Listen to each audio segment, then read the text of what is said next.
നിർദ്ദേശം തന്നിരുന്നു. ഇവിടെ ജബൂറും തവറാത്തും ഇഞ്ചിയിലും കുറിക്കാനൊക്കെ ഞങ്ങൾക്ക് ചെയ്യും, അവിടെ നിങ്ങളിവിടെ പ്രവർത്തിക്കേണ്ട, വേഗം സ്ഥലം വിട്ടോളുക എന്ന് പറഞ്ഞ ഒരു നിർദ്ദേശം തന്നായിരുന്നു. പക്ഷെ അന്ന് ഞാൻ കണക്കാക്കിയത് ഒരു പഴഞ്ചൻ മൂല്യാർ ഒരു തലയിൽ കെട്ടും താടിയും അല്ലാതെ ഇദ്ദേഹത്തിന് എന്താ ഉള്ളത്? കാരണം നമുക്കറിയുന്നത് ഇവർക്കറിയില്ല എന്നൊരു അഹങ്കാരം എനിക്കുണ്ടായിരുന്നു. കാരണം എനിക്ക് ശരിയാണ്, ഇഞ്ചിയിലുള്ള ഗ്രന്ഥത്തിന്റെ സുറിയാനി പാസിലുള്ള പഴയ സുറിയാനി ഗ്രന്ഥവും അതേമാതിരി സുറിയാനി അടിസ്ഥാനത്തിലുള്ള എല്ലാ കോഴ്സുകളും ഞാൻ നേടിയിട്ടുള്ളവനാണ്. പോളണ്ടിലും ഫ്രാൻസിലും മോസ്കോയിലും ഫിലിപ്പീൻസിലും സിറിയയിലൊക്കെ പോയിട്ട് പല കോഴ്സുകൾ നേടി ഞാൻ പ്രൈസ് വാങ്ങിച്ചിട്ടുണ്ട്. ആ ഒരു അഹങ്കാരത്തോടു കൂടിയാണ് അന്ന് ഞാൻ അതിന് പ്രവർത്തിച്ചത്. അങ്ങനെ അദ്ദേഹം ഞങ്ങൾക്ക് വാർണിംഗ് തന്നു കഴിഞ്ഞ ശേഷം ആ 78 മുതൽ 80 വരയ്ക്കും നിലമ്പൂർ, എടക്കര, വഴിക്കടവ്, ചുങ്കത്തറ, ആ മലപ്പുറം ജില്ലയിലെ ഏതാനും പ്രദേശങ്ങളുള്ള അന്നത്തെ കാലത്ത് 68 മുസ്ലിം കുടുംബത്തിനെ ഞാൻ മതം മാറ്റിയെടുത്തു. 68 മുസ്ലിം കുടുംബം മനസ്സിലാക്കണം നിങ്ങൾ. അതിലൊരു അലവിയുണ്ട്, ഫാദർ അലവി. ഈ ഫാദർ അലവി എന്ന് പറയുന്നവൻ ഒരു അലവിയാണ്. പട്ടിക്കാട് ജാമ്യയിൽ ഓതിയിട്ടിരിക്കുമ്പോൾ മഹാനായ ശൈഖ്ന സംസലമ കോളേജിൽ നിന്ന് പുറത്താക്കിയതാണ്.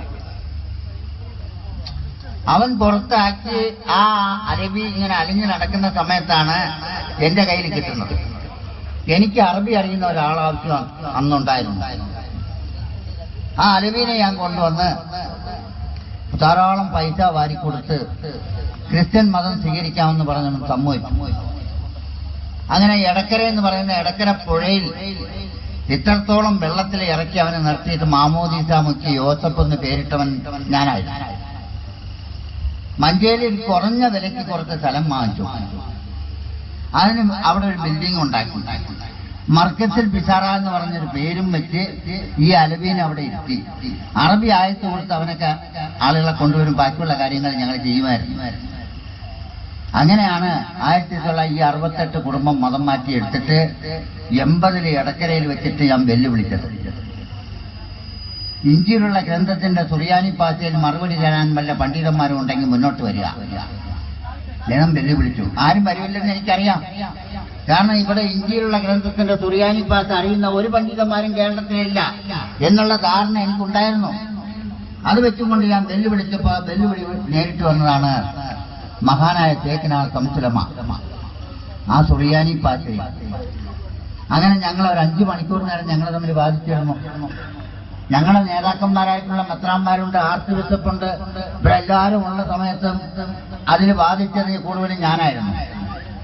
മനസ്സിലാക്കണം. ആ ബാധിച്ചിട്ട് അദ്ദേഹത്തിന് മറുപടി കൊടുക്കാൻ കഴിയാൻ കഴിഞ്ഞിട്ടില്ല. കാരണം എന്റെ അടുത്തുണ്ടായിരുന്ന അന്ന് സുറിയാനി പുതിയ ഗ്രന്ഥമായിരുന്നു. മഹാനായ ശൈഖ്ന സംസുലമ അടുത്തുണ്ടായിരുന്ന പഴയ സുറിയാനി ഗ്രന്ഥമാണ്. ആ പുതിയ സുറിയാനി ഗ്രന്ഥത്തിൽ വെച്ചുകൊണ്ടാ ഞാൻ പറഞ്ഞത് അവസാനത്തെ നബിയാണ് ഈസ എന്ന് ഞാൻ പറഞ്ഞു. അതിന് തെളിവുണ്ടോ എന്ന് ചോദിച്ചു സംസുലമ. തെളിവുണ്ട്, തെളിവ് ഞാൻ തരുമെന്ന് പറഞ്ഞു. അപ്പൊ എന്റെ ഉദ്ദേശം അവരുടെ സുറിയാനി ഗ്രന്ഥമില്ല, ഭാഷ അറിയില്ല എന്നുള്ള ധാരണ വെച്ചുകൊണ്ട് പെട്ടെന്ന് മറിച്ചിടാം എന്നുള്ള ഉദ്ദേശം വെച്ചുകൊണ്ടാണ് എന്റെ ചോദ്യം. അങ്ങനെയാണ് ഞാൻ ആ പുതിയ സുറിയാനി ഗ്രന്ഥം എടുത്തുകൊണ്ട് പറഞ്ഞു, ലൂതൽ ലുക്കർത്തി ലൂസ ലുകൂതി ആദൽ ഈസ നോക്കി നല്ലോണം നിങ്ങൾ അറിയാമെങ്കിൽ നോക്കാൻ പറഞ്ഞു. അപ്പൊ സംസുലമ ചോദിച്ചു എവിടെയോ എന്റെ ഗ്രന്ഥം എന്ന് ചോദിച്ചു. ഞാൻ ആ ഗ്രന്ഥം എടുത്ത് കൈ കൊടുത്തു. അദ്ദേഹം അങ്ങനെ മറിച്ച് നോക്കിയിട്ട് ഈ ആളുകളൊക്കെ ഇരിക്കുന്ന അതിന്റെ ഇടയ്ക്ക് ഒറ്റ ഏറി, അതല്ലടോ ഗ്രന്ഥം, എന്റെ അടുത്തുണ്ട് ഗ്രന്ഥം, നീ ആ ഇത് അടുത്ത് വാ മയക്കിന്റെ അടുത്തെന്ന് പറഞ്ഞപ്പോ ഞാൻ അടുത്ത് ചെന്നു. ഒരു പഴയ സുറിയാനി ഗ്രന്ഥം, ആ സുറിയാനി ഗ്രന്ഥം എടുത്ത് എന്റെ കയ്യിൽ തന്നിട്ട് പറഞ്ഞു, ഇത് സുറിയാനി അല്ലേ? അതെ. ഇത് ഞാൻ അടിച്ചതല്ലല്ലോ? ഇല്ല. ഇതെത്ര രാജ്യത്താ? 3 രാജ്യത്താ ഇത് ഫ്രണ്ട് ചെയ്യുന്നത്. എന്നാൽ അതിൽ 3ാമത്തെ പേജിൽ നോക്കി അവസാനത്തെ നബി ഏതാന്ന് എന്റെ അടുത്ത് പറയുക. ആദ്യം എന്താ പറഞ്ഞു? ലൂതൽ ലുക്കർത്തി ലൂസ ലുകൂതി ആദൽ ഈസ. മനസ്സിലാക്കണം. രണ്ടാമത് മഹാനായ സംസുലമ തന്ന പഴയ സുറിയാനി ഗ്രന്ഥത്തിൽ എന്താ കാണുന്നു? മഗർദി മാസൽ മുഹൂദി ആദർ ഈസൽ അഹമ്മദ് അഹമ്മദ് അഹമ്മദ് എന്ന് എവിടെ നോക്കിയാലും കാണാം. ആരുടെ പേര്? നമ്മുടെ അന്ത്യപ്രവാചകൻ റസൂലുള്ളാഹി സ്വല്ലല്ലാഹു അലൈഹി വസല്ലം തങ്ങളുടെ പേര് അഹമ്മദ് എന്ന് ഞാൻ കണ്ടു. എന്നാൽ മഹ്മദ് എന്ന് കൂടുതൽ കാണുമില്ല. പഴയ സുറിയാനി ഗ്രന്ഥത്തിലേക്ക് അഹമ്മദിനെ കാണുള്ളൂ. ലാദൽ അക്രിയ ലാദൽ അകൂജി അക്രി ആദൽ മുഹൂജി ആദൽ അഹമ്മദനെ എന്നുള്ള സ്പഷ്ടമായിട്ടുള്ള രീതി ഞാൻ അതിൽ മനസ്സിലാക്കി സുറിയാനി പാത്തിൽ കൂടെ. എന്നിട്ട് ആ ഗ്രന്ഥം മടക്കി അദ്ദേഹത്തിന്റെ കൈ കൊടുത്തുകൊണ്ട് അപ്പൊ പറഞ്ഞു, പിന്നെ ചോദ്യങ്ങൾക്കൊന്നും ഞാൻ നിന്നില്ല. ഞാൻ തിരിച്ചാണ് നിങ്ങളത് പറയുന്നത്, നിന്നില്ല. അതിന് ഞങ്ങൾ പരാജയപ്പെട്ടു. 5 മണിക്കൂർ വാദിച്ച് പരാജയപ്പെട്ട് കഴിഞ്ഞതിന് ശേഷം അദ്ദേഹം പറഞ്ഞു ആ ഫോറത്തിൽ ഒപ്പിട്ടിട്ട് പോകാൻ. ഒരു ഫോറം ഉണ്ടായാലും ഒപ്പിടാൻ പറഞ്ഞു. മലപ്പുറം ജില്ല എന്നല്ല, ഈ പ്രദേശങ്ങളിലൊന്നും ഒറ്റ മുസ്ലിങ്ങളെ ക്രിസ്ത്യൻ മതത്തിലേക്ക് മതം മാറ്റില്ലെന്ന് പറഞ്ഞ് ഞങ്ങളതിൽ ഒപ്പിടാൻ പറഞ്ഞു. അപ്പൊ ഞാൻ പറഞ്ഞു, ഞാൻ ഇടണോ? ഞങ്ങളുടെ മെത്രാന്മാരെ, എന്റെ നേതാക്കന്മാർ അവിടെ ഇരിപ്പുണ്ട്. നിങ്ങൾ അസോസിയേഷന്റെ സെക്രട്ടറിയെ കേരളത്തിൽ അതിൽ ഒപ്പിടണമെന്ന് പറഞ്ഞു. നിങ്ങളല്ലേ ജോൺ മുണ്ടക്കൻ? അതെ, ഒപ്പിടാൻ പറഞ്ഞു. അപ്പൊ എനിക്ക് തോന്നിയത് യഥാർത്ഥമായിട്ട് അദ്ദേഹം പറഞ്ഞ ആ ഗ്രന്ഥവും അതിന്റെ അടിസ്ഥാനവും ഒക്കെ ശരിയായിട്ട് വന്നപ്പോ എനിക്ക് തോന്നി ഇസ്ലാം മതം നല്ലതാണ് എന്നുള്ള ഒരു ചെറിയ ഒരു അഭിപ്രായം മാത്രം എനിക്കുണ്ടായിരുന്നു. എന്നാൽ ഇതൊന്ന് പരിശോധിച്ച് നോക്കാം എന്ന് പറഞ്ഞുകൊണ്ട് ഞാൻ പറഞ്ഞു, ഉസ്താദേ, ഞാൻ ഒപ്പിടുന്നതിന് മുമ്പ് എനിക്കൊരു ചോദ്യം ചോദിക്കാനുണ്ട്. എന്റെ സഹോദരന്മാരെ, നിങ്ങൾ ശരിക്കും നല്ലോണം ഒന്ന് മനസ്സിലാക്കണം. ഞാൻ എന്തിന് ഇസ്ലാമിലേക്ക് വന്നു? എനിക്ക് എന്താ ഒരു കുറവുള്ളത്? വലിയ സമ്പത്തുള്ള വീട്ടിൽ ജനിച്ചവനാണ്. മുണ്ടക്കൻ കുടുംബത്തിൽ ജനിച്ച ഒരുത്തനാണ് ഞാൻ. മനസ്സിലാക്കണം എന്തുകൊണ്ട് അതൊക്കെ ഒഴിവാക്കിയിട്ട് ഞാൻ ഇങ്ങോട്ട് വന്നത്. അതാണ് നിങ്ങൾക്ക് എനിക്ക് പറഞ്ഞ് മനസ്സിലാക്കാൻ തരാനുള്ളത്. ഇസ്ലാം മതം എന്താ, മറ്റു മതം എന്താ എന്നുള്ള തത്വങ്ങൾ ശരിക്കും മനസ്സിലാക്കിയിട്ടാണ്. അങ്ങനെ ഞാൻ ഉസ്താദിന്റെ അടുത്ത് പറഞ്ഞു, ഉസ്താദേ, എനിക്കൊരു ചോദ്യം ചോദിക്കാനുണ്ട്, അതിനെനിക്ക് മറുപടി തരണം എന്ന് പറഞ്ഞ് ചോദിച്ചോളാൻ പറഞ്ഞു. അപ്പൊ ഞാൻ പറഞ്ഞു, ഇവിടെ ഒരുപാട് നീതിമാരൊക്കെ വന്നിട്ടുണ്ട്. അതെ, ലക്ഷക്കണക്കിന് അവലിയാക്കന്മാരിവിടെ വന്നിട്ടുണ്ട്. അള്ളാഹുവിന് ഇഷ്ടപ്പെട്ട ഒരുപാട് അടിമകളൊക്കെ ഇവിടെ വന്നിട്ടുണ്ട്. അല്ലേ ഉസ്താദേന്ന് ചോദിച്ചു. അതേന്ന് പറഞ്ഞു. എന്നാൽ അവരൊക്കെ എന്തെങ്കിലും ഒരു ബുദ്ധിമുട്ട് വന്നാൽ അപ്പൊ യഹോവയുടെ കൈ നീട്ടിയാൽ അതിന് അപ്പം ഉത്തരം കിട്ടും. അല്ലേ? എന്നാൽ 4-ാം വയസ്സിൽ ഏറ്റവും വലിയ ഉന്നതമായിട്ടുള്ള ഒരു പണ്ഡിതനാണ് നിങ്ങളെപ്പറ്റി ഞാൻ കേട്ടിട്ടുണ്ട്, സംസുലമ. സംസുലമ എന്ന് പറഞ്ഞാൽ അറിയുന്നവർക്ക് അറിയാം, അറിയാത്തവർക്ക് അറിയില്ല. പ്രകാശമാണ്. അങ്ങനെയുള്ള പ്രകാശമായിട്ടുള്ള നിങ്ങൾക്ക് എനിക്ക് ചോദിക്കാനുള്ള ചോദ്യം, ഇപ്പൊ ഒരു മരണപ്പെട്ടു പോയ ഒരു മനുഷ്യന്റെ മൃതദേഹം കൊണ്ടുവന്ന് ഉസ്താദിന്റെ മുന്നിൽ ഞാൻ കിടക്കും. ആ മൃതദേഹത്തിനെ കൊണ്ട് സംസാരിക്കാൻ ഉസ്താദിന് കഴിയുമോ എന്നുള്ള ചോദ്യം ഞാൻ അവിടെ വെച്ചു. എന്റെ സഹോദരന്മാരെ, എനിക്കൊരു നല്ല ഒരു അഭിപ്രായവും നല്ല ഒരു തെളിവും കിട്ടിയ ഒരു ഉദ്ദേശം വെച്ചുകൊണ്ട് അദ്ദേഹത്തിനടുത്ത് ഞാൻ ചോദിച്ചത്, ആ പെട്ടെന്ന് മയക്കിന്റെ അടുത്ത് നിന്ന ഉസ്താദ് പെട്ടെന്ന് ആ കസേരയിൽ അവിടെ ഇരിക്കുകയും 2 കൈയും ഇങ്ങനെ വെച്ച് തലയും കുനിഞ്ഞ് ഒരു 1/2 മണിക്കൂർ നേരം, അല്ല ഒരു 10 മിനിറ്റ് നേരമാണ് അവിടെ ചെലവഴിച്ചിട്ടുള്ളത്.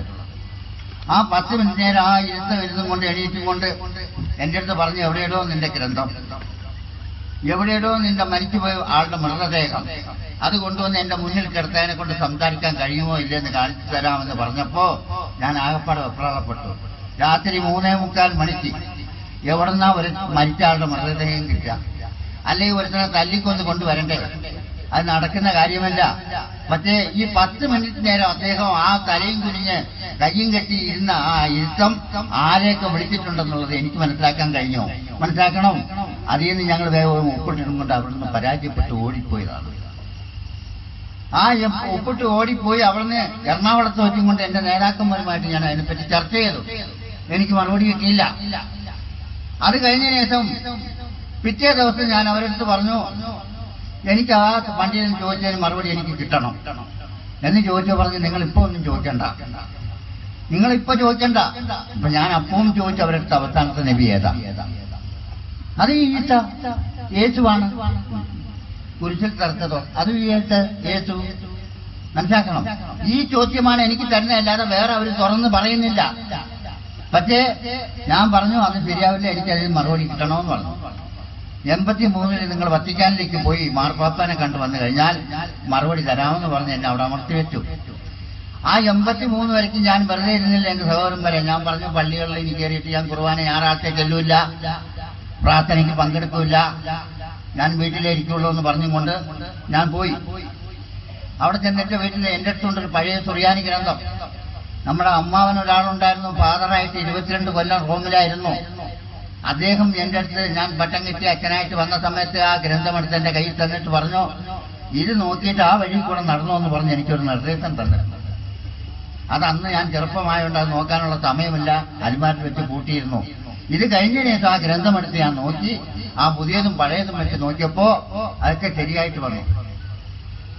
അത് മനസ്സിലാക്കിയിട്ട് ഏതാണ്ട് റൂമിൽ പോയിട്ട് ബാക്കിയുള്ള കാര്യം നോക്കാമെന്ന് പറഞ്ഞ് ഞങ്ങൾ 8 ഫാദർമാര് 83 ഞങ്ങൾ റോമിൽ പോയി. അന്ന് ഞങ്ങൾക്കുണ്ടായിരുന്ന ജോൺ പോൾ രണ്ടാമൻ മാർപ്പാപ്പ. ഞാൻ 4 പ്രാവശ്യം പോയതാണ്. പക്ഷെ അന്ന് പോയിട്ട് അദ്ദേഹത്തിന്റെ മോതിരം മുത്താണെന്ന് ഞാൻ നിന്നില്ല. എനിക്ക് ഇസ്ലാമിനെ പറ്റി കുറച്ച് പഠിക്കണം. എന്റെ മനസ്സിൽ തോന്നിയത് ഇസ്ലാമിനെ പറ്റി കുറച്ച് പഠിക്കണം. പക്ഷേ അതാണ് എന്റെ മുഖ്യമായിട്ടുള്ള ഒരു ആവശ്യം. അതിനെന്താ ചെയ്യാന്ന് പറഞ്ഞുകൊണ്ട് ഞാൻ മനസ്സിലാക്കിയിട്ട് അവിടെ നിന്ന് ഞാൻ അവിടെ ആ സെക്രട്ടറി കർണാൾ റോച്ചിയിലെത്തി ഞാൻ പറഞ്ഞു, മാർപ്പാപ്പയുടെ സെക്രട്ടറിയേറ്റ് പറഞ്ഞു, എനിക്ക് അമേരിക്കയിലേക്കും ഇസ്രായേലിലേക്കും പോകാനുള്ള പെർമിറ്റ് വേണമെന്ന് ചോദിച്ചു. പെർമിറ്റ് തന്ന് എന്നെ പ്ലെയിൻ കയറ്റി വിട്ടു. ഞങ്ങൾ 8 ഫാദർമാരും ചെന്ന് അമേരിക്കയിൽ ഇറങ്ങിയിട്ട് അവിടെ ഒരാൾ ഇസ്ലാമിന് വന്ന ഒരു സുഹൃത്തുണ്ട്, അയാളെ കാണാൻ ഞങ്ങൾ പോയിരുന്നു. മനസ്സിലാക്കണം, അതാണ് മുഹമ്മദ് അലി അക്കലായി, കറുത്ത മനുഷ്യൻ, നീക്രോ. ആ കറുത്ത മനുഷ്യന്റെ അടുത്താണ് ഞങ്ങൾ പോയത്. അയാൾ ഇസ്ലാമിൽ വന്നതാണ്, ക്രിസ്ത്യൻ മാത്തി എന്ന്, ബാറ്റിങ്ങിന്റെ ലോക ചാമ്പ്യനാണ്. അവിടെ ഞങ്ങൾ ചെന്നു. അദ്ദേഹവുമായിട്ട് ഞങ്ങൾ കണ്ടപ്പോൾ അദ്ദേഹം ചോദിച്ചു, ഞങ്ങളെയൊക്കെ പിടിച്ചിരുത്തിയിട്ട് പറഞ്ഞു, നിങ്ങൾ എന്തുകൊണ്ട് എന്നെ കാണാൻ വന്നു? ഞാൻ ചോദിച്ചു, നിങ്ങൾ എന്തുകൊണ്ട് ഇസ്ലാം മതം സ്വീകരിച്ചു? ക്രിസ്ത്യൻ മതത്തിൽ എന്താ തെറ്റുകണ്ട് എന്ന് ചോദിച്ചപ്പോ ആ സുഹൃത്തിന്റെ അടുത്ത് പറഞ്ഞു, ഞാൻ ഇസ്ലാമിലേക്ക് വരാനുള്ള കാരണം ലോക ചാമ്പ്യൻ എന്നുള്ള കിരീടവും മാറ്റിക്കൊണ്ട് അമേരിക്കയുടെ തലസ്ഥാനമായിട്ടുള്ള ന്യൂയോർക്കിൽ ചെന്ന് ഹോട്ടൽ റിക്കലിൽ കയറി പേരൻ എന്ന് സപ്ലയറെ വിളിച്ചപ്പോ സപ്ലയർ ഒന്നാണ്, അവൻ വെള്ളക്കാരൻ, അവനും അമേരിക്കൻ പൗരനാണ്. അവന്റെ അടുത്ത് ഞാൻ ചായ ചോദിച്ചു. ഞാൻ കറുത്തവനാണല്ലോ, എന്റെ മുഖത്ത് അവൻ നല്ലോണം നോക്കിയിട്ട് പറഞ്ഞ് ഗെറ്റൗട്ടെന്ന് പറഞ്ഞു, എന്നെ പുറത്തു പോകാൻ പറഞ്ഞു. അവനക്ക് വളരെ സ്നേഹത്തോട് കൂടി തിരിച്ചും കൊണ്ട് ഞാൻ ചോദിച്ചു, വൈ ഞാൻ എന്തിനാ പുറത്തു പോവാ എന്ന് ചോദിച്ചപ്പോ പിന്നെയും അവൻ കാല് മുതൽ തല വരെ നോക്കിയിട്ട് പറഞ്ഞ് I say you get out എന്ന് പറഞ്ഞു. ഞാൻ അവൻ്റെ അടുത്ത് വളരെ ഗൗരവത്തോടു കൂടി ചോദിച്ചു, വൈ യു വൈനാട്ട് വൈ, എന്തിനാ ഞാൻ പുറത്തു പോവാ, കാര്യം പറ എന്ന് ചോദിച്ചപ്പോഴാണ് അവൻ പറഞ്ഞത്, ഇവിടെ കറുത്ത മനുഷ്യനെയും നായനെയും ഞങ്ങൾ ഒരേ മാതിരിയാ കണക്കാക്കല്, I say you get out get out എന്നും പറഞ്ഞ് എന്നെ പിടിച്ച് പുറത്താക്കി. അതൊക്കെ വലിച്ചു ദൂരെ എറിഞ്ഞുകൊണ്ട് ഓരോ രാജ്യത്തും പോയി ഓരോ മാസത്തിലുള്ള പണ്ഡിതന്മാരെയും കണ്ട് അവരെയൊക്കെ കണ്ട് അവരുടെ ഗ്രന്ഥങ്ങളൊക്കെ പഠിച്ച് മനസ്സിലാക്കിയപ്പോഴാണ് മനസ്സിലായത്, ലോകത്ത് വെച്ച് കറുപ്പും വെളുപ്പും തരംതിരിക്കാത്ത ഒരു മതം ഉണ്ടെങ്കിൽ അത് അന്ത്യപ്രവാചകൻ റസൂലുള്ളാഹി സ്വല്ലല്ലാഹു അലൈഹി വസല്ലം തങ്ങളുടെ പരിശുദ്ധ ഇസ്ലാം മതമാണെന്നുള്ള മനസ്സിലാക്കിയിട്ടാണ് ഞാൻ ഇസ്ലാമിൽ വന്നതും എന്റെ സമ്പത്ത് മുഴുവതും ഇസ്ലാമിന് വേണ്ടി ഞാൻ വലിച്ചെറിഞ്ഞ് പ്രവർത്തിക്കുന്നതും. ഞാനും എന്റെ മകൾ ലൈല എന്ന് പറഞ്ഞപ്പോ എനിക്ക് സമാധാനമായി. അവിടെ നിന്ന് ഞങ്ങൾ ഇസ്രായേലിൽ ചെന്നു. ബൈത്തുൽ മുഖദ്ദസ് പള്ളി കണ്ടു. എന്റെ സഹോദരന്മാരെ, എനിക്കുള്ള ഒരാഗ്രഹം, സുലൈമാൻ നബി അലൈഹി ഇസ്ലാമിന്റെ കാലത്ത് ജിന്നുകളെല്ലാം കൂടി ചേർന്ന് 1 കൊല്ലം കൊണ്ട് പണി പൂർത്തിയാക്കിയ ഒരു പള്ളി, ബൈത്തുൽ മുഖദ്ദസ് പള്ളി, സക്കറിയ നബി അലൈഹി ഇസ്ലാമും മറിയം ബീവി കുട്ടിയായിരിക്കുന്ന കാലത്ത് കുടിയിരുന്ന ഒരു പള്ളി. ആ പള്ളി ഞങ്ങൾ കണ്ടു. മനസ്സിലാക്കണം, മുസ്ലിം സമുദായത്തിന്റെ ആദ്യത്തെ കിബില മനസ്സിലാക്കുക, അതിനുശേഷമാണ് മക്കമായത്. ആ സ്ഥലം ഞങ്ങൾ കണ്ടു. ഇവിടെ വന്ന 1,24,000 കിലോന് അമ്പ്യാക്കന്മാരിൽ ഒരുപാട് നബിമാരുടെ കബർസ്ഥാനം അവിടെ ഉണ്ട്. സുലൈമാൻ നബി അലൈഹി ഇസ്ലാമിന്റെ കബർസ്ഥാനം അവിടെ ഉണ്ട്. അവിടെ നിന്നൊക്കെ ഞങ്ങൾ പ്രാർത്ഥിച്ചു. 84 ലാസ്റ്റില് എറണാകുളത്ത് വെച്ചിട്ട് ഞാൻ 2 തീരുമാനമെടുത്തു. എന്റെ മനസ്സുകൊണ്ട് ഞാൻ തീർച്ചപ്പെടുത്തി. അവിടെ നിന്ന് എന്റെ നേതാക്കന്മാരുമായിട്ട് ഞാൻ ഇവിടെ ഈസേനെ കുരിശിൽ തറച്ച ഉയർത്തപ്പെട്ടോ, കുരിശിൽ തറച്ചതായിട്ട് പറഞ്ഞു. ഇവിടെ വന്നിട്ടുള്ള ഒറ്റ ഒരു നബിമാരെയും അള്ളാഹുവിന്റെ പ്രവാചകന്മാരെ ആണിയടിക്കാൻ കിട്ടിയിട്ടില്ല, ഇനി കിട്ടൂല, കിട്ടാൻ പോകുന്നില്ലെന്നും പറഞ്ഞ് പച്ചയ്ക്ക് ഞാൻ ബാധിച്ചപ്പോ മുണ്ടക്കിന് ഭ്രാന്താന്ന് പറഞ്ഞു. എനിക്ക് ഭ്രാന്താണെന്ന് പറഞ്ഞു. അവർ ഭ്രാന്ത് ഉത്തരവുത്തി. ഞാൻ അതിന് മറുപടി പറഞ്ഞില്ലേ, എതിർത്തു. ഇവിടെ സക്കറിയ നബി അലൈഹി ഇസ്ലാമിനെ ബൈത്തുൽ മുഖദ്ദസ് പള്ളിയിൽ യഹൂദികളൊക്കെ വരട്ടിക്കൊണ്ട് ഓടുമ്പോ മീതൽ മഹൂദി അക്കറെ ആസൽ ബഹൂദ, ആ ഒരു മരം 2ആയിട്ട് പിളർന്ന് അതിന്റെ അകത്ത് കയറിയ സക്കറിയ നബി അലൈഹി ഇസ്ലാമിനെ വാള് കൊണ്ടടുത്ത് കൊന്നിട്ടുണ്ട്. അള്ളാഹുവിന്റെ പ്രവാചകന്മാരെ ഒറ്റ ഒരെണ്ണത്തിന് ആണിയടിക്കാൻ കിട്ടിയിട്ടില്ല, ഇനി കിട്ടൂല, ഇനി കിട്ടാൻ പോകുന്നില്ല എന്ന് പറഞ്ഞ് ഞാൻ പച്ചയ്ക്ക് വാദിച്ചപ്പോ പിന്നെയും ഭ്രാന്താക്കി. അവിടെ നിന്ന് ആ നീളക്കുപ്പായം ലോക വലിച്ചുകൂടി അവരുടെ മുന്നിലേക്ക് എറിഞ്ഞു. നിങ്ങളും ഞാനുമായിട്ട് യാതൊരു ഇടപാടുമില്ല. അസോസിയേഷന്റെ സെക്രട്ടറി ഞാൻ രാജിവെച്ചിട്ടു. ഇനി നമ്മളുമായിട്ടൊന്നുമില്ല. ഞാൻ പൊന്നാനി മോഹനത്തിലേക്ക് പോവുകയാണ്, ഇസ്ലാം മതം സ്വീകരിക്കാൻ. നീ കഴിയുന്നത് നിങ്ങൾ ചെയ്തോ. പക്ഷേ മുണ്ടക്കൻ കുടുംബത്തിലെ 27 അച്ഛന്മാരുണ്ടതില് ജോൺ മുണ്ടക്കൻ ലോക ഊരിയാണെന്നും പറഞ്ഞിട്ടാണ് കുപ്പായം ഊരിയത്. എന്നിട്ട് അവിടെ ഞാൻ വെല്ലുവിളിച്ചു, ഞാൻ പൊന്നാനി പോയി മതം മാറാൻ പോവാ. പരിശുദ്ധ ഇസ്ലാം മതം മഹാനായ ശൈഖ്നാ ശംസുൽ ഉലമാ ആ മഹാനവറുകൾ തന്ന വഴി ഞാൻ സ്വീകരിക്കാൻ പോവാണ്. നിങ്ങൾ എന്റെ കൂടെ വരാനുള്ളവരുണ്ടെങ്കിൽ എന്റെ കൂടെ വാ. അതിൽ വന്നാൽ മാത്രം പോരാ, അവിടെ സൂക്ഷിക്കാൻ പറ്റൂല. കുന്നും മലയും മേടും എല്ലാം കയറി ഇറങ്ങി അതിനുവേണ്ടി പ്രവർത്തിക്കണം. പട്ടിണി കിടക്കേണ്ടി വരും. ഇതൊക്കെ തയ്യാറുള്ളവൻ എന്റെ കൂടെ വാ. അങ്ങനെ വന്നാൽ അവസാനം നമുക്ക് യഹോവ അടുത്ത് എന്തെങ്കിലും കിട്ടും, അള്ളാഹുവിന്റെ അടുത്ത്. അല്ല, ഇതിൽ തന്നെ സൂചിക്കണമെന്ന് പറഞ്ഞാൽ ഇവിടെ കിടന്നോ, അവസാനം നിനക്ക് കിട്ടുന്ന ഇടത്തോട്ടുള്ള വഴിയാ, നീ ഏതാൻ തീരുമാനിച്ച് എന്ന് പറഞ്ഞപ്പോഴാണ് 39 അച്ഛന്മാര് അപ്പൊ തന്നെ കുപ്പായം കൂടി, എന്റെ സുഹൃത്തുക്കൾ. അങ്ങനെ ഞങ്ങൾ 40 അച്ഛന്മാരും 85 ഏപ്രിൽ 24-ാം തീയതി പൊന്നാനി മോഹനത്തിൽ ചെന്നിട്ട് ഞങ്ങൾ അഭയം പ്രവാഹി അവിടുന്ന് സകാത്ത് കഹിമ ചൊല്ലി ഞങ്ങൾ ഇസ്ലാം മതം സ്വീകരിച്ചു. മനസ്സിലാക്കണം. അവിടുന്ന് അത് കഴിഞ്ഞതിന് ശേഷം ഞങ്ങൾ നേരിട്ട് വന്നതവിടെ നന്ദി ദാറുൽ കോളേജില് മഹാനായ ശേഖന സംസാരമായിട്ടാണ് ഞങ്ങൾ എത്തിയത്. അദ്ദേഹവുമായിട്ട് ഞങ്ങൾ കണ്ടു, സംസാരിച്ച് കഴിഞ്ഞപ്പോൾ അദ്ദേഹം പറഞ്ഞു, നിങ്ങൾ വന്നാ പോരാ, എനിക്ക് തന്ന നിർദ്ദേശം നോക്കണം. നിങ്ങൾ എന്റെ കൂടെ വന്നവരൊക്കെ 2 ദിവസം നന്ദിയിലുണ്ടായിരുന്നു. അത് കഴിഞ്ഞ് അവരൊക്കെ ഓരോ സ്ഥലത്തും പോയി. പിന്നെ ഉള്ള ശേഖനാന്റെ അടുത്ത് ഞാനാ. മറ്റുള്ളവരെ പോലെ അല്ല മഹാനവർകൾ. എല്ലാ ഉത്സാഹന്മാർക്കും അവിടെ വലിയ വലിയ റൂമുകളാണ്, നല്ല റൂമുകളാണ്. മഹാനായ ശേഖന സംസാരമ്മയ്ക്ക് എന്താണെന്നറിയോ, പള്ളിയുടെ കിബില അത് റൂമാക്കിയിട്ട് അവിടെയാണ് മൂപ്പര്. ഞാനവിടെ ഇരിക്കും. മനസ്സിലാക്കണം. അങ്ങനെ ഇരിക്കുന്ന സമയത്താണ് ആദ്യമായിട്ട് എനിക്കൊരു നിർദ്ദേശം തന്നു സംസുലമ്മ. നിങ്ങൾ ഇടക്കര 68 മുസ്ലിം കുടുംബത്തിന്, അതായത് നിങ്ങൾ അങ്ങോട്ട് മാറ്റിയിട്ടുണ്ട്, അവരെ നിങ്ങൾ തിരിച്ച് ഇങ്ങോട്ട് കൊണ്ടുവരണം എന്ന് പറഞ്ഞ് എനിക്ക് തന്ന നിർദ്ദേശമാണ്. നടക്കുന്ന കാര്യമാണോ? ഞാൻ പറഞ്ഞു, ഉസ്താദേ ഇതോടെ എന്റെ കാറ്റ് പോകും. കാരണം ആദ്യമൊക്കെ ഇടക്കര, വഴിക്കടവ്, ചുങ്കത്തറ, കുറുമ്പലങ്കോട്, താരപ്പുറം, ആ മൂത്തേടം, ഈ സൈഡിലുള്ള ക്രിസ്ത്യാനികള് എന്റെ അടുത്ത് വലിയ ബഹുമാനമായിരുന്നു അച്ഛനായിരിക്കുന്ന കാലത്ത്. പക്ഷെ ഇപ്പൊ ഞാൻ മതം മാറിയിട്ട് അങ്ങോട്ടെടുത്തവരെ ഇങ്ങോട്ടെടുക്കാൻ പോയി തീർന്നാൽ ചിലപ്പോൾ എന്റെ അഡ്രസ് ഉണ്ടാവില്ല എന്ന് പറഞ്ഞു. അപ്പൊ മഹാനവറുകൾ പറഞ്ഞു, മുണ്ടയ്ക്കാൻ ഒന്നും പേടിക്കണ്ട, നിങ്ങൾ ധൈര്യത്തോടെ പ്രവർത്തിച്ചോളി, നിങ്ങൾക്ക് ഒന്നും സംഭവിക്കില്ലെന്നും പറഞ്ഞ് എന്റെ തലയിൽ കൈവച്ച് അനുഗ്രഹിച്ചു വിട്ടു ആ മഹാനവറുകൾ. നിങ്ങൾ മനസ്സിലാക്കണം, ഞാൻ ആ പകൽ മുഴുവതും പള്ളിയിൽ താമസിക്കും.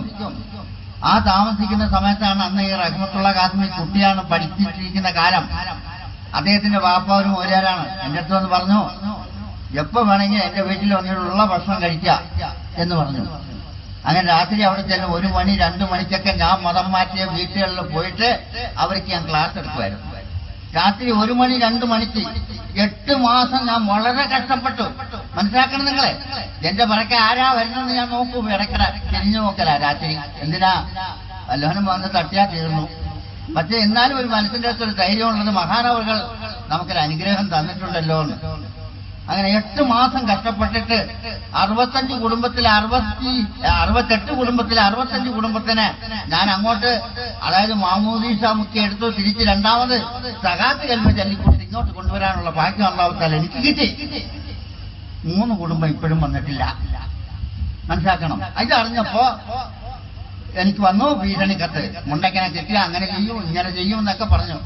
ഇതുവരെയ്ക്കും മുണ്ടക്കനെ കിട്ടിയിട്ടില്ല കേട്ടോ, കിട്ടൂല്ല. അതങ്ങനെയാണ്. ഞാൻ എന്നെ പിടിച്ചിരിക്കുന്ന ആള് വേറെയാണ്. മഹാനവറുകൾ, മഹാനായ ശേഖന സംസാരമുണ്ടല്ലോ, നിങ്ങൾ വിചാരിക്കുന്ന പോലെ അല്ല. നിങ്ങൾ വിചാരിക്കുന്ന പോലെ അല്ല മഹാനവറുകൾ. അദ്ദേഹത്തിന് ഞാൻ 2-3 പ്രാവശ്യം സ്വപ്നത്തിൽ 96 വഫാത്ത് ആയതിനു ശേഷം ഞാൻ ആദ്യമായിട്ട് എല്ലാ ഉസ്താദന്മാരും പണ്ഡിതന്മാരൊക്കെ എഴുതിയിരുന്നു ലേഖനം, ഞാനും കുറിച്ചിരുന്നു ലേഖനം സംസുലം സ്മരണീയല്ലേ. മനസ്സിലാക്കണം. ഇതൊക്കെ നമ്മൾ ഒരുപാട് ആ മഹാ കൊണ്ട് വെറുതെ ഇരുന്നിട്ടില്ല. ഞാൻ പലയിടങ്ങളിലിരുന്ന് ക്രിസ്ത്യൻ സമുദായത്തിലുള്ള ഒരുപാട് പേര് ഞാൻ കൊണ്ടുവന്നിട്ടുണ്ട്. അതിന്റെ ലിസ്റ്റ് മുഴുവൻ പൊന്നാനി മോഹനത്തിലുണ്ടാവും. സെക്രട്ടറി എടുത്ത് ചോദിച്ചാൽ മതി. മനസ്സിലാക്കണം. അത് മാത്രമല്ല, എനിക്കൊരാഗ്രഹം ഉണ്ടായിരുന്നു. യഹൂദി 71, നസ്രാക്കൾ 72, നമ്മൾ 73 സമുദായമാണ്. അപ്പൊ 72 എന്ന് പറയുന്ന നസ്രാക്കൾ യഥാർത്ഥ സുന്നി എന്ന് അവകാശപ്പെടുത്താണ് RC എന്ന് പറഞ്ഞ റോമൻ കത്തോലിക്കാണ്. നമുക്ക് സുന്നി എടുക്കുന്ന 4 മദ്ഹബാണ്: ഷാഫി, ഹനഫി, മാലിക്, ഹംബലി. ആ സുന്നികൾക്ക് എത്രയെന്നറിയോ? ക്രിസ്ത്യൻസിന് അവർക്ക് 3 മദ്ഹബാണ്: ലാറ്റിൻ കത്തോലിക്ക, തുറിയൻ കത്തോലിക്ക, മലങ്കറുടെ. അങ്ങനെ 3 കത്തോലിക്കയിൽ 7 പിൻപറ്റിയാലും ശരി ആ വത്തിക്കാനിരിക്കുന്ന ചെറിയ അള്ളാവിനെ പിൻപറ്റുന്ന മാതിരിയാണ്. മനസ്സിലാക്കണം നിങ്ങൾ മാർപ്പാപ്പ. അപ്പോ ആ ഐക്യത്തിലാണ്. അപ്പൊ ആ രീതി വെച്ചുകൊണ്ടാണ് ഞാൻ അതിന് പ്രവർത്തിച്ചത്. അങ്ങനെ എന്റെ ആ സ്നേഹിതന്മാരെയൊക്കെ ഞാൻ കൊണ്ടുവന്നിട്ട് അവിടെ നിന്ന് കൊണ്ടുവന്നു. അവരൊക്കെ നല്ല രീതിയിൽ കൂടെ അവരവരുടെ വീട്ടുകളിൽ സുഖമായിട്ട് ജീവിക്കുന്നുണ്ട്. മനസ്സിലാക്കണം. ഞാൻ അവിടെയൊക്കെ ഇരുന്ന് പിന്നെ എനിക്ക് തോന്നിയത് ഇതുകൊണ്ടായിട്ടില്ല, കുറച്ചുപേര് നമ്മൾ ആണുങ്ങളെ കൊണ്ടുവന്നു, ഇനി കുറച്ച് പെണ്ണുങ്ങളെയും കൊണ്ടുവരാൻ നോക്കാമെന്ന് എനിക്കൊരു മനസ്സിന്റെ അകത്തൊരാഗ്രഹം. ഇതുകൊണ്ട് മരണപ്പെട്ടാലും പ്രശ്നമില്ല, ഞാൻ ചെയ്ത കാര്യങ്ങൾ ഞാൻ പൂർത്തിയാക്കി എന്ന് പറഞ്ഞുകൊണ്ട് വയനാട്ടിൽ എൻ്റെ ഒരു സുഹൃത്തൊരു ദാരിമ്യമുണ്ട്. മൂപ്പര് എന്നെ വിളിച്ചിരുന്ന നിങ്ങളിവിടെ വന്നിട്ട് വെള്ളിയാഴ്ച ജുമാ കഴിഞ്ഞിട്ട് ക്ലാസ് ആയിട്ട് നിങ്ങൾ എടുക്കണമെന്ന് പറഞ്ഞു, വരാമെന്ന് പറഞ്ഞു. ഞാൻ അവിടെ ചെന്നപ്പോ ആ ക്ലാസ് എടുത്തു കഴിഞ്ഞപ്പോ അതിൽ ഒരാള് മാനന്തവാടി തലപ്പുഴയുള്ള ഒരാൾ എൻ്റെ അടുത്ത് വന്ന്, ചെറുപ്പക്കാരനാണ്, വന്ന് പറഞ്ഞ് എന്നെ ഒന്ന് സഹായിക്കണമെന്ന് പറഞ്ഞു. ഞാൻ പറഞ്ഞു എന്താ സഹായിക്കാന്ന് ചോദിച്ചു. എൻ്റെ അടുത്ത് എന്തെങ്കിലും ഉണ്ടെങ്കിൽ അതിന്റെ ഒരു നിലക്ക് തരാമെന്ന് പറഞ്ഞു. അത് വേണ്ട, അതായത് വന്നിട്ട് ഞാൻ പറയാമെന്ന് പറഞ്ഞ് എന്നെ കൊണ്ടുപോയി. ഇയാൾ വാഴക്കൊല കച്ചവടമാണ്, കന്യാസ്ത്രീ മഠങ്ങളിലൊക്കെ കയറി വാഴക്കൊല കച്ചവടം ചെയ്യലാണ്. അപ്പൊ വയറ്റിന് കന്യാസ്ത്രീ മഠം വലിയ കോൺവെന്റാണ്, കാപ്പിത്തോട്ടവും വാഴത്തോട്ടമാണ്. അവിടെ ഒരു കന്യാസ്ത്രീ ഞാനുമായിട്ട് വലിയ അടുപ്പത്തിലാണ്. പക്ഷെ ഇങ്ങോട്ട് വരാമെന്ന് പറഞ്ഞിരുന്ന ക്രിസ്ത്യൻ സമുദായത്തിൽ എന്താ തെറ്റ്, മുസ്ലിം സമുദായത്തിൽ എന്താ ശരി എന്ന് പറഞ്ഞ് ചോദിക്കുന്നത് എനിക്കതിനെ പറ്റി ക്രിസ്ത്യൻസിന്റെ രീതിയെ പറ്റി അറിയില്ല, അത് എന്നെ സഹായിക്കണമെന്ന് പറഞ്ഞു. പോയി ഞാൻ അങ്ങനെ ഒരു ചാൻസ് കിട്ടുമ്പോൾ വിടാൻ പറ്റില്ല. പോയി ചെന്ന് അവരുടെ കൂടെ വാഴക്കൊലൊക്കെ ചമക്കാൻ പോകുന്ന മാതിരി ഞാനും തലയും കെട്ടുമൊക്കെ ആയിട്ട് അവിടെ ചെന്നു. അപ്പൊ അവർ വാഴക്കൊല വെട്ടാൻ പോകും, ഞാൻ ഈ കന്യാസ്ത്രീയുമായിട്ട് അങ്ങോട്ട് സംസാരിക്കാൻ തുടങ്ങും. അങ്ങനെ സംസാരിച്ച് ഒരാഴ്ച കഴിഞ്ഞപ്പോൾ അവർക്ക് മനസ്സിലായി ഇയാളെ ഇതിൽപ്പെട്ട ആളല്ല, നിങ്ങൾ ആരാന്ന് ചോദിച്ചു. ഞാൻ ഒരു മനുഷ്യനാണ്. അങ്ങനെ പറഞ്ഞു വന്നപ്പോൾ ഞാനിങ്ങനെയാക്കാണ് സംഗതി, ഞാൻ ഇസ്ലാമിലേക്ക് വന്നതാണ്, അവളുടെ അടുത്ത് വിവരമൊക്കെ പറഞ്ഞു കഴിഞ്ഞപ്പോൾ പറഞ്ഞ് എന്താ തെറ്റായിട്ടുള്ള കാര്യങ്ങൾ. അങ്ങനെ വന്നപ്പോൾ കാപ്പിത്തോട്ടത്തിലുള്ള കന്യാസ്ത്രീയും വേറെ ഒരു കന്യാസ്ത്രീ, അങ്ങനെ 3 കന്യാസ്ത്രീമാരെ എനിക്ക് കിട്ടി. ആ കാപ്പിത്തോട്ടത്തിന്റെ ഇവര് വാഴക്കൊല നോക്കി പോകും, ഞാൻ ഇവര് 3 കന്യാസ്ത്രീമാരെയും കാപ്പിത്തോട്ടം വലിയ ശരിയാണ്, അതിന്റെ ഉള്ളിൽ കൊണ്ടുപോയി ഇരുത്തിയിട്ട് അവർക്ക് ക്ലാസ് എടുക്കില്ല. അങ്ങനെ ഒരു 3-3.5 മാസം അതിനു വേണ്ടി മെനക്കെട്ടു. എന്നിട്ട് ഇവർ വരാമെന്ന് പറഞ്ഞ് സമ്മതിച്ച് ഞാൻ പറഞ്ഞു, നിങ്ങൾ 6 മാസം കഴിക്കാൻ നാട്ടിൽ പോകുന്ന നിങ്ങൾക്കൊരു പെർമിറ്റ് ഉണ്ട്, ആ പെർമിറ്റ് വരുന്ന സമയത്ത് നിങ്ങൾക്ക് ആവശ്യമുള്ളതൊക്കെ എടുത്തോളുക, ഇങ്ങോട്ട് ഇനി തിരിച്ചു വരില്ല, ഞങ്ങളുടെ അടിവാരത്തുണ്ടാവും, വണ്ടിയുമായിട്ട് അവിടെ എത്തണമെന്ന് പറഞ്ഞിരുന്നു. അതേമാതിരി അവർ വന്നു, ചേച്ചി പൊന്നാണി പോയി മാറ്റി കൊണ്ടുവന്ന് ഇവര് 3 പേര് കല്യാണവും കഴിച്ച് ഇപ്പൊ 1-2 കുട്ടികളുമായിട്ട് സുഖമായിട്ട് ജീവിക്കുന്നുണ്ട്. ഞാൻ ആർക്കും ഒരു കുറ്റം ചെയ്തിട്ടില്ല കേട്ടോ, മനസ്സിലാക്കണം, നല്ല കാര്യങ്ങളെ ചെയ്തിട്ടുള്ളൂ. അപ്പൊ കല്യാണം കഴിക്കാൻ പാടുന്നൊരു നിയമം ക്രിസ്ത്യൻ സമുദായത്തിലില്ല, ഇവരുണ്ടാക്കിയതാണ് യഥാർത്ഥ സുന്നികൾ, മനസ്സിലാക്കണം. കത്തോലിക്ക സുന്നി, ഞാനതിവിടെയും വാദിക്കുന്നവനാണ്, എനിക്കിവിടെ യാതൊരു മടിയുള്ള കൂട്ടത്തിലല്ല. ആ സമുദായത്തിന്റെ യഥാർത്ഥമായിട്ടുള്ള എന്തെല്ലാം അതിലുള്ള അരിവുണ്ടോ അത് മുണ്ടയ്ക്കന്റെ കീഴ്ചയിലുണ്ട്, അവർ എടുക്കുന്നിടത്തുനിന്ന് ഞാൻ വിടില്ല, മനസ്സിലാക്കണം. പിന്നെ ഞാൻ ചോദിച്ചതാണ് ഇതേ കുരിശൽ ചർച്ചോ ഇല്ലല്ലോ, മറിയം ബീബി എവിടെയാ ഈച്ചേനെ പ്രസവിച്ചത്, കന്നുകാലികളൊക്കെ കാറ്റിലെടുത്തില്ല, അല്ല, അതിനോട് തെളിവെന്റെ അടുത്തുണ്ട്. ആ ചോദിച്ചാലും മറുപടി കൊടുക്കാനുള്ള കഴിവ് എനിക്കുണ്ട്. അവസാനം ഈസാ നബി അലൈഹി ഇസ്ലാം ഇവിടെ ഇറങ്ങും.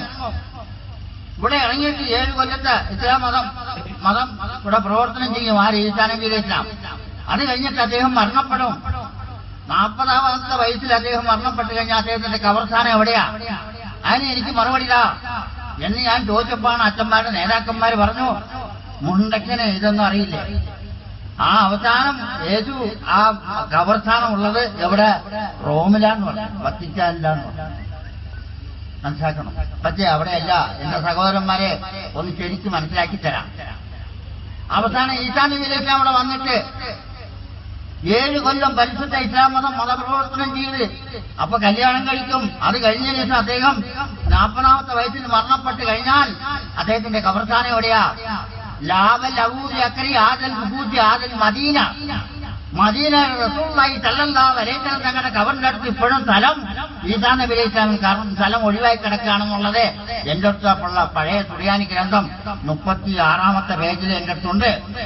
എന്റെ അടുത്ത് വാദിക്കാൻ വന്ന നസ്രാണി അച്ഛന്മാരുടെ തലയിൽ അടിച്ച് കാണിച്ചു കൊടുക്കും, ഉണ്ടാക്കാൻ വിടുവില്ല, മനസ്സിലാക്കണം നിങ്ങൾ. അതിന്റെ യഥാർത്ഥം വെച്ചുകൊണ്ടാണ് ഞാൻ 10-300 പേരെ ഞാൻ ഇസ്ലാമിലേക്ക് കൊണ്ടുവന്നത് മാത്രമാണ് ഇപ്പം ചെയ്തുകൊണ്ടിരിക്കുന്നത്. പക്ഷേ എനിക്ക് ആ മഹാനവറുകളുടെ ആ സംസുലമയുടെ ഉദാഹരണങ്ങൾ എടുക്കുമ്പോഴും അതിന്റെ രീതികൾ എടുക്കുമ്പോഴും എനിക്ക് പ്രായമല്ല എനിക്ക് പ്രശ്നം, അതിന്റെ ആദർശങ്ങൾ എനിക്ക് കൂടുതൽ വന്നുകൊണ്ടിരിക്കുകയാണ്. എന്തുകൊണ്ട്? ഇസ്ലാം മതത്തിന്റെ രീതി അത് ഞാൻ സ്നേഹിച്ചു, ഇസ്ലാം മതം സ്വീകരിച്ചു. സമ്പത്തിന് വേണ്ടിയല്ല, സുഖിക്കാൻ വേണ്ടിയല്ല, മനസ്സിലാക്കണം. അതിന്റെ നല്ല രീതിയിൽ കൂടെ ഞങ്ങൾ പോയിക്കൊണ്ടിരിക്കുകയാണ്, പോകുന്നുണ്ട്. ഇനിയിപ്പോ തൃശ്ശൂരിൽ ഞാൻ ക്ലാസ് എടുത്തുകൊണ്ടിരിക്കുന്ന കുറച്ച് പെണ്ണുങ്ങളുമുണ്ട്, കന്യാസ്ത്രീയുമുണ്ട്. അവര് മൂലയാരുടെ വീട്ടിലാണ്, നമുക്ക് പറയാമല്ല. അതെപ്പോഴാ ഇങ്ങോട്ട് വരികയെന്ന് അറിയില്ല. അത് ഞങ്ങൾ ചെയ്യുന്നുണ്ട് സ്റ്റഡി. ആ ഇംഗ്ലീഷ് ആണെങ്കിൽ ഇംഗ്ലീഷ്, അത് ഏത് ഭാഷയിലാണെങ്കിലും കൈകാര്യം ചെയ്യാൻ മുണ്ടയ്ക്കാൻ അറിയാം, വിടൂല്ല, മനസ്സിലാക്കണം. എനിക്ക് അത്രത്തോളം ഇതുണ്ട്. കാരണം എന്നെ അത്രത്തോളം ഇവര് വട്ടം കറക്കിയിട്ടുണ്ട്. ആ വട്ടം കറക്കിയത് മുണ്ടയ്ക്കൻ ഒരു കറക്കം കറക്കി നോക്കട്ടെ, ആ കറക്കും ഞാൻ വിടൂല്ല, മനസ്സിലാക്കണോ. എന്റെ കൂടെ പഠിച്ച ഒരുപാട് അച്ഛന്മാര്, ഇപ്പൊ ഫിലിപ്പീൻസിൽ നിന്ന് അച്ഛന്മാർ ഇസ്ലാമിൽ വന്നിട്ടുണ്ട്. ഈ മൂമാരി എക്കളെ മതം മാറ്റിയ അച്ഛന്മാരുണ്ട്. മൂമാരി എക്കളെ ഇപ്പൊ അടുത്ത പ്രാവശ്യമാണ് അയാൾ മരണപ്പെട്ടത്, പേപ്പറിലൊക്കെ ഉണ്ടായിരുന്നു മൂമാരി എക്കളെ, മനസ്സിലാക്കണം. അപ്പൊ ഇതൊക്കെ തന്നെയാണ് എന്റെ ഉദാഹരണങ്ങൾ. എന്റെ സഹോദരന്മാരെ, നല്ല കാര്യങ്ങൾ നല്ല അടിസ്ഥാനത്തിൽ കൂടെ നമ്മൾ പിടിച്ചു പോവാൻ അള്ളാഹു നമുക്ക് തോപ്പിക്കുമാറാവട്ടെ. ഇവിടെ 2 മഹാന്മാർ വന്നിട്ടുണ്ട്. ഞാനില്ല, നമ്മുടെ കോളേജുകളിലൊക്കെ പോയി ചെമ്മാട് താളുതായതിന്റെ കീഴിലുള്ള എല്ലാ കോളേജിലും ക്ലാസ് എടുക്കുന്നു. ചട്ടൻചാലിൽ പോയി ക്ലാസ് എടുത്തു. അതേമാതിരി മാരിപ്പിനാന്റെ അവിടെ കോളേജിൽ പോയി ഞാൻ ക്ലാസ് എടുത്തു. അവിടെയൊക്കെയുള്ള വിദ്യാർത്ഥികൾ ഉദവികളൊക്കെ ഞാൻ ക്ലാസ് എടുത്ത കുട്ടികളാണ്.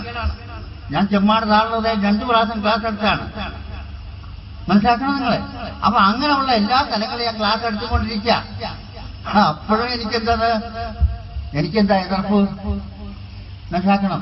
അങ്ങനെയുള്ള ഞാൻ ചെയ്തുകൊണ്ടിരിക്കുന്ന ഓരോ ഐറ്റങ്ങളാണ്. ഞാൻ സകല കോളേജിലും ക്ലാസ് എടുത്തു. അപ്പൊ എന്റെ ക്ലാസ് എടുത്തത് ഇതിന്റെ ഉദാഹരണങ്ങൾ മനസ്സിലാക്കിയപ്പോഴാണ്. നമുക്ക് ഇവിടെ എത്ര സമസ്ത ഉണ്ടെന്ന് ചോദിച്ചാൽ ചില ആളുകൾക്ക് അറിയാം, ചില ആളുകൾക്ക് അറിയില്ല. നമുക്കിവിടെ 4 സമസ്ത ഉണ്ട് സുന്നത്ത് ജമാഅത്തിനെ മുറുക്കി പിടിക്കുന്നവർക്ക്. 3 സമസ്ത പഴയതാണ്, ഒന്നിപ്പോ പുതിയതാണ്. ഈ 4 സമസ്ത എന്ന് പറയുന്നത് നമ്മുടെ സമസ്ത ഒന്ന്, രണ്ടാമത് വന്നിട്ട് ഷൗക്കത്തുള്ള ഉസ്താദിന്റെ വണ്ടൂർ സംസ്ഥാനം ഒന്ന്, രണ്ടായില്ലേ. പിന്നെ ദക്ഷിണ കേരള സമസ്ത, അവരുടെ കോളേജാണ് വർക്കലുള്ളത്, അവിടെ എന്നെ ക്ലാസ്സിന് വിളിച്ചിട്ടുണ്ട് മന്നാനി. അപ്പൊ ഇതൊക്കെ എന്ത് നമ്മൾ ചെയ്യണം, ചെയ്തുകൊണ്ടിരിക്കുകയാണ്. അപ്പൊ ഇവരുടെ ഓരോ കാര്യങ്ങളും കൊണ്ടുവരാൻ വേണ്ടി എന്റെ രീതിയിൽ എന്റെ അടുത്ത് ഇപ്പോഴും എന്റെ കൂടെ പരിശുദ്ധ ഇസ്ലാമിലേക്ക് വരാൻ ഒരുപാട് പേര് കാത്തിരിക്കുന്നു. ഞങ്ങളത് ചെയ്തുകൊണ്ടിരിക്കുകയാണ്. എന്റെ സഹോദരന്മാരെ, അത് ചെയ്യും. ഞാൻ എന്താ ഇത്രത്തോളം നിങ്ങളത് പറഞ്ഞെന്ന് പറഞ്ഞാൽ, മുണ്ടയ്ക്കൻ ഒരു പേടിയില്ലാത്ത സൈറ്റാണ്, ഒരു പേടിയില്ലാത്ത സൈറ്റാണ്, മനസ്സിലാക്കണം. അത് ചെയ്യാനും എടുക്കാനും അതിനെ സമർത്ഥിക്ക് കൊണ്ടുവരാനുമുള്ള ധൈര്യം, അതിനുള്ള അനുഗ്രഹം തന്നിട്ടുള്ളത് മഹാനായ ശൈഖുനാ സംസുലമയാണ്. ആ വഴി കൂടെ ഞാൻ നീങ്ങുള്ളൂ, അതിൽ യാതൊരു മാറ്റവും ഇല്ല. ചില പുത്തമ്പറസ്ഥാന സമസ്തക്കാരൊക്കെ എന്നെ വന്ന് വിളിച്ചിട്ടുണ്ട്. എന്നെ അടുത്ത് അവിടെ വരണം, കോളേജിൽ ക്ലാസ് എടുക്കണം, അതായത് സുറിയാനി ക്ലാസ്, വോട്ട് വാങ്ങിക്കാൻ പോകുന്നവരെയും ക്ലാസ് എടുക്കണം. ഞാൻ പറഞ്ഞു, നമ്മൾ സുഹൃത്തുക്കളായിട്ട് പോകാം, അതാ നല്ലത്. ചുള്ളിക്കോടുണ്ട് എന്റെ ഒരു സുഹൃത്ത്, പുതിയ സമസ്തയിൽപ്പെട്ട ആളാണ്, ഡോക്ടർ ഹുസൈൻ സക്കാഫി. ഞാൻ തുറന്നു പറയും, എനിക്കിവിടെ ഒരു മടിയുള്ള കൂട്ടത്തിലല്ല, മനസ്സിലാക്കണം നിങ്ങളെ. ആ ഡോക്ടർ ഹുസൈൻ സക്കാഫി എന്റെ അടുത്ത് പറഞ്ഞ, സുഹൃത്തെ, നമ്മൾ വന്നിട്ട് സുഹൃത്തുക്കളാണ്, നിങ്ങളെ കാര്യന്നൂർ മർക്കത്തിൽ വരിക, അവിടെ വന്നിട്ട് ഞങ്ങൾക്ക് ക്ലാസ് എടുക്കണം, നിങ്ങൾക്ക് എന്ത് വേണമെങ്കിലും ബിൽഡിംഗ് ഉണ്ടാക്കിത്തരാം, എന്ത് വേണമെങ്കിലും ഞങ്ങൾ തരാമെന്ന്, മനസ്സിലാക്കണം. അപ്പൊ ഞാൻ പറഞ്ഞു, നമ്മൾ സുഹൃത്തുക്കളായിട്ട് പോകാതാ നല്ലത്. ഞാൻ ചെയ്യുന്നത് ശരിയാണോ ഇല്ലെന്നുള്ളത് നിങ്ങൾ തീരുമാനിക്കാം. ഞാൻ വരൂല്ല, നിങ്ങളുടെ പണം എനിക്ക് ആവശ്യമില്ല, നിങ്ങളുടെ ബിൽഡിംഗ് എനിക്ക് ആവശ്യമില്ല. പക്ഷെ എനിക്ക് ഇത് മഹാനായ സംസുലം എനിക്ക് തന്നിട്ടുണ്ട് നിർദ്ദേശം, ക്ലാസ് എടുക്കുക, പ്രസംഗിച്ചോളുക. ഞാനിത് വന്നാൾ എന്നെ സഹായിക്കുമെന്ന് പറയരുത്. യാചന നമുക്ക് പറഞ്ഞിട്ടില്ല, നിങ്ങൾക്ക് ഒന്നും കൊണ്ടുവന്നിട്ടില്ല, എനിക്കറിയാം. ഉത്സാഹന്മാര് വാങ്ങിച്ചതിന് മാഞ്ചോളി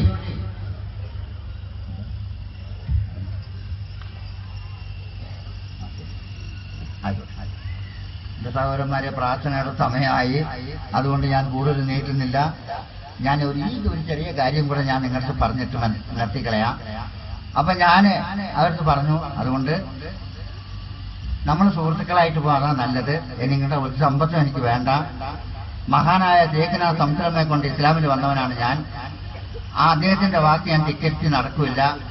മഹാൻ അവர்களுമായിട്ട് അംഗീകാരമില്ലാത്തവരുമായിട്ട് എനിക്ക് യാതൊരു ഇടപാടുമില്ല.